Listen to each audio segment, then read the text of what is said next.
നഗ്നചിത്രങ്ങൾ അയച്ചില്ലെങ്കിൽ ആത്മഹത്യ ചെയ്യുമെന്ന് ഇമോഷണൽ ബ്ലാക്ക്മെയിലിംഗിലൂടെ 17-കാരിയെ ഭീഷണിപ്പെടുത്തി ഫോട്ടോകൾ വാങ്ങി പോൺ വെബ്സൈറ്റുകളിൽ അപ്ലോഡ് ചെയ്യുകയും ഡിലീറ്റ് ചെയ്യുന്നതിനു വേണ്ടി പണം ആവശ്യപ്പെടുകയും ചെയ്ത 20-കാരൻ അറസ്റ്റിൽ. പത്തനംതിട്ടയിലാണ് സംഭവം. ചിറ്റാർ ആനപ്പാറ സ്വദേശി രാഹുൽ മധുവാണ് പ്രതി.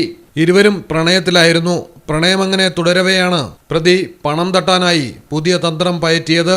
നഗ്ന ഫോട്ടോകൾ അയച്ചു നൽകാൻ ആവശ്യപ്പെട്ടു. നടക്കില്ലെന്ന് പെൺകുട്ടി അറിയിച്ചതോടെ രാഹുൽ നിലപാട് കടുപ്പിച്ചു. ഫോട്ടോ അയച്ചില്ലെങ്കിൽ ഇഷ്ടമില്ലെന്ന് കരുതുമെന്നും ആത്മഹത്യ ചെയ്യുമെന്നും കുട്ടിയെ നിരന്തരം ഭീഷണിപ്പെടുത്തി. ഭയന്നുപോയ പെൺകുട്ടി നഗ്ന ഫോട്ടോകൾ രാഹുലിന് അയച്ചു കൊടുത്തു. തുടർന്ന് പ്രതി ദൃശ്യങ്ങൾ വെബ്സൈറ്റുകളിൽ അപ്ലോഡ് ചെയ്തു. പിന്നീട് പെൺകുട്ടിയെ ഭീഷണിപ്പെടുത്തി ചിത്രങ്ങൾ ഡിലീറ്റ് ചെയ്യാനായി പണം ആവശ്യപ്പെട്ടു തുടങ്ങി. ഇതോടെയാണ് ഗതികെട്ട് പെൺകുട്ടി ചിറ്റാർ പോലീസിൽ പരാതി നൽകിയത്.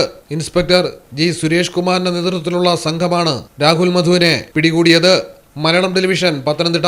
പത്തരമാറ്റ തിളക്കത്തോടെ 10 വർഷമായി പവൻ ഗോൾഡിൽ ആദ്യ കാതുകുത്ത് തികച്ചും സൗജന്യമാണ്. മാത്രമല്ല പരിചയസമ്പന്നരായ ലേഡി സ്റ്റാഫുകളാണ് നിങ്ങളുടെ കുഞ്ഞുങ്ങൾക്ക് കാതുകുത്തുന്നത്. പവൻ ഗോൾഡ്, തിരൂർ.